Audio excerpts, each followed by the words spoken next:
আসসালামু আলাইকুম। সংবাদে আপনাদের সবাইকে স্বাগত জানাচ্ছি। আমি ফিরোজ তোহা। শুরুতেই সংবাদ শিরোনাম। বাংলাদেশের সর্বশেষ গুরুত্বপূর্ণ আপডেট সংবাদে আপনাকে স্বাগত। শুরুতেই সংবাদ শিরোনাম, পরে বিস্তারিত। শুরুতেই জানাব, অবৈধভাবে বসবাস করা বিদেশিদের বিষয়ে করণীয় নির্ধারণে টাস্কফোর্স গঠন। দেশে অবৈধ বসবাস করা বিদেশি নাগরিকদের বিষয়ে করণীয় নির্ধারণে 11 সদস্যের টাস্কফোর্স গঠন করেছে সরকার। আজ 3 ফেব্রুয়ারি স্বরাষ্ট্র মন্ত্রণালয়ের সুরক্ষা সেবা বিভাগের বহিরাগমন শাখা থেকে এক প্রজ্ঞাপনে বিষয়টি নিশ্চিত করা হয়। এরপর জানাব, ক্রসফায়ারে নিহত যুবদল নেতার পরিবারকে নতুন বাড়ি দিচ্ছেন তারেক রহমান। বিচার বহির্ভূত হত্যাকাণ্ডের শিকার ফেনীর সোনাগাজী উপজেলা যুবদলের নেতা শহীদ মোহাম্মদ মাসুদের পরিবার নতুন একটি বাড়ি উপহার পাচ্ছেন বিএনপির ভারপ্রাপ্ত চেয়ারম্যান তারেক রহমান ও আমরা বিএনপি পরিবারের প্রধান পৃষ্ঠপোষক তারেক রহমানের পক্ষ থেকে।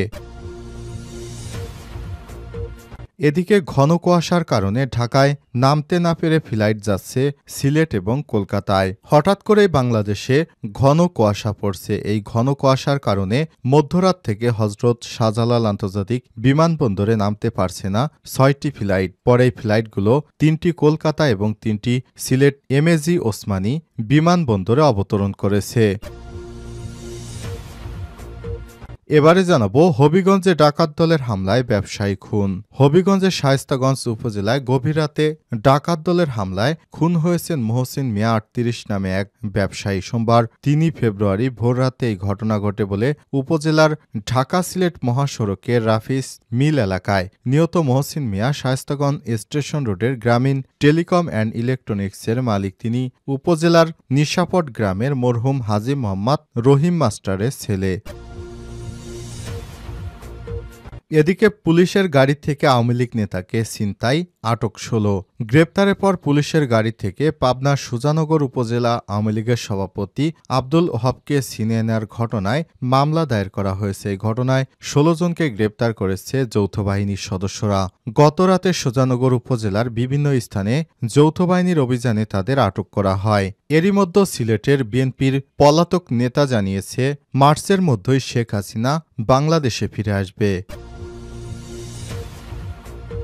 এবং সর্বশেষ জানাবো, এবার ইউরোপীয় ইউনিয়নের উপর শুল্ক আরোপের ঘোষণা ট্রাম্পের। চীন, কানাডা, মেক্সিকোর পর শুল্ক আরোপের পর এবার ইউরোপীয় ইউনিয়ন এর উপর শুল্ক আরোপের কথা জানিয়েছেন মার্কিন প্রেসিডেন্ট ডোনাল্ড ট্রাম্প। ফ্লোরিডা থেকে মেরিল্যান্ডে পৌঁছানোর পর ব্রিটিশ সংবাদ মাধ্যম বিবিসিকে ট্রাম্প এসব কথা জানান। প্রিয় দর্শক, এতক্ষণ শুনছিলেন সংবাদ শিরোনাম, এবারে বিস্তারিত। তবে তার আগে বন্ধুরা, অনুরোধ থাকবে সংবাদটিতে একটি লাইক দিন। এই চ্যানেলে আপনি নতুন হয়ে থাকলে আমাদের সংবাদটি দেখতে দেখতে চ্যানেলটি সাবস্ক্রাইব করে রাখুন। কমেন্ট করে বন্ধুরা আপনার মূল্যবান মতামত জানিয়ে দিন আপনি বিশ্বের কোন দেশ থেকে বা বাংলাদেশের কোন স্থান থেকে আমাদের সংবাদটি দেখছেন এবং শুনছেন। এবারে বিস্তারিত। অবৈধভাবে বসবাস করা বিদেশিদের বিষয়ে করণীয় নির্ধারণে টাস্কফোর্স গঠন। বাংলাদেশে অবৈধভাবে বিভিন্ন দেশ থেকে অনেক নাগরিক বসবাস করে। এর মধ্যে উল্লেখযোগ্য সংখ্যক হচ্ছে ভারতীয়, যারা বিনা পাসপোর্ট ভিসায় বাংলাদেশে বছরের পর বছর অবৈধভাবে বসবাস করছে। অনেকেই বিভিন্ন প্রতিষ্ঠানে চাকরি করছে। এরা চাকরি করার টাকাগুলো অবৈধভাবে ভারতে বর্ডার পাস করে নিয়ে যাচ্ছে।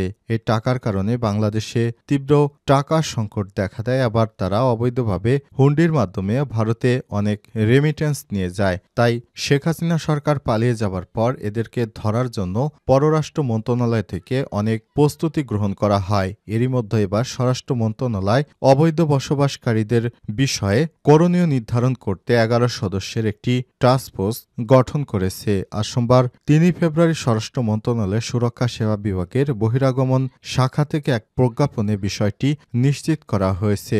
এ বিষয়ে কথা বলেছেন স্বরাষ্ট্র উপদেষ্টা অবসরপ্রাপ্ত লেফটেন্যান্ট জেনারেল জাহাঙ্গীর আলম চৌধুরী। ক্রসফায়ারে নিহত যুবদল নেতার পরিবারকে নতুন বাড়ি দিচ্ছেন তারেক রহমান। বিচার বহির্ভূত হত্যাকাণ্ডের শিকার ফেনীর সোনাগাজী উপজেলা যুবদল নেতা শহীদ মোহাম্মদ মাসুদের পরিবার নতুন বাড়ি উপহার দিচ্ছেন বিএনপির ভারপ্রাপ্ত চেয়ারম্যান তারেক রহমান।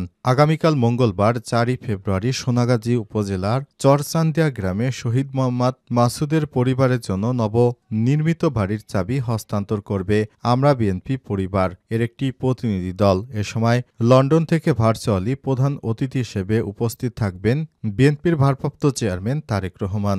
এছাড়াও উপস্থিত থাকবেন বিএনপির vice chairman Barkatullah Bulu, Abdullah Al Mintu, senior যুগ্ম মহাসচিব রুহুল কবির রিজভী, যুগ্ম মহাসচিব শহীদুদ্দিন চৌধুরী অ্যানি, কোষাধ্যক্ষ এম এ রশিদুজ্জামান মিল্লাত সহ আমরা বিএনপি পরিবারের উপদেষ্টা সদস্য সচিব ও অন্যান্য সদস্যবৃন্দ। অনুষ্ঠানে সভাপতিত্ব করবেন আমরা বিএনপি পরিবারের আহ্বায়ক আতিকুর রহমান রোমান। এছাড়াও ফেনী, নোয়াখালী, লক্ষ্মীপুর 24-এর ছাত্র জনতার গণ আন্দোলন চলাকালে শহীদ পরিবারের মাঝে আর্থিক অনুদান প্রদান করা হবে। এ সময় চট্টগ্রাম বিভাগের সাংগঠনিক সম্পাদক ও সহসাংগঠনিক সম্পাদক এবং ফেনী, নোয়াখালী, লক্ষ্মীপুর জেলা বিএনপির নেতৃত্ববৃন্দ উপস্থিত থাকবেন। ঘন কুয়াশায় ঢাকায় নামতে না পেরে ফ্লাইট যাচ্ছে সিলেট এবং কলকাতায়।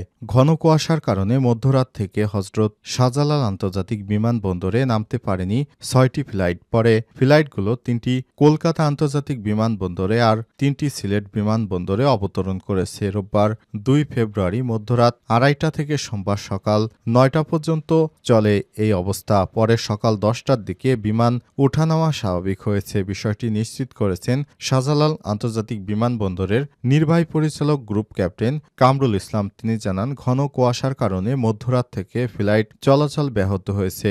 স্পষ্টভাবে রানওয়ে দেখতে না পারায় 3টি ফ্লাইটকে কলকাতায় পাঠানো হয়েছে আর 3টিকে সিলেট ওসমানী বিমানবন্দরে পাঠানো হয়েছে। এদিকে ঘন কুয়াশার কারণে মধ্যরাত থেকে আজ সকাল 9টা পর্যন্ত প্রায় 16টি ফ্লাইট নির্ধারিত সময়ে ঢাকায় নামতে পারেনি। তাদের মধ্যে রয়েছে বিমান বাংলাদেশ এয়ারলাইন্সের 2টি, মাস্কটের কয়েকটি, রোমের কয়েকটি, জেদ্দা ফ্লাইট, এমিরেটস এয়ারলাইন্সের, দুবাইয়ের কয়েকটি, গালফ এয়ারলাইন্সের, বাহরাইনের, ইউএস বাংলা এয়ারলাইন্সের দুবাই, দোহা, শারজা, জেদ্দা, সিঙ্গাপুর ড্রুক এয়ারের 12 থেকে আসা সহ আরও বেশ কয়েকটি রুটের ফ্লাইটগুলো সঠিক সময়ে ঘন কুয়াশার কারণে নামতে বা উঠতে পারেনি। এ বিষয়টি সমস্যা হওয়ার কারণে বিমানবন্দরের পক্ষ থেকে আন্তরিক দুঃখ প্রকাশ করা হয়েছে। যাত্রীদের নির্বিঘ্নে এবং নিরাপদে যাতায়াত করার জন্য সঠিক পরামর্শ দেওয়া হচ্ছে। হবিগঞ্জে ডাকাত দলের হামলায় ব্যবসায়ী খুন।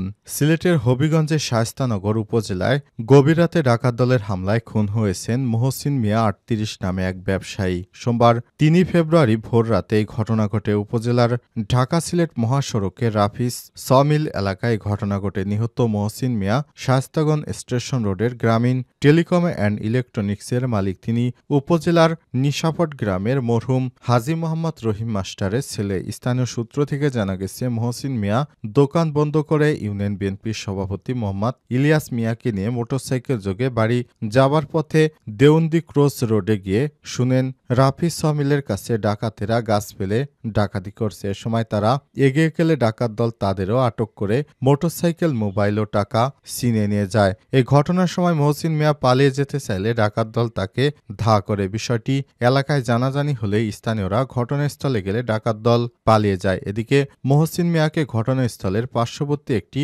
মাঠের কাছে অজ্ঞান অবস্থায় পাওয়া যায়। তাৎক্ষণিকভাবে তাকে হবিগঞ্জ সদর হাসপাতালে নিলে কর্তব্যরত চিকিৎসক তাকে মৃত ঘোষণা করেছে। এই ঘটনার খবর পেয়ে police super ANM Sajedur Rahman, জেলা পুলিশের ঊর্ধ্বতন কর্মকর্তারা ঘটনাস্থল পরিদর্শন করেছেন। শায়েস্তানগর থানার অফিসার ইনচার্জ ওসি দিলীপকান্ত নাথ নিহতের বিষয়টি নিশ্চিত করে তিনি বলেছেন, বিষয়টি গুরুত্বের সঙ্গে দেখা হচ্ছে। ডাকাতদের গ্রেপ্তার করতে পুলিশ সাঁড়াশি অভিযান পরিচালনা করছে। এই ঘটনার সঙ্গে জড়িত কাউকে ছাড় দেওয়া হবে না বলেও জানিয়েছে পুলিশ।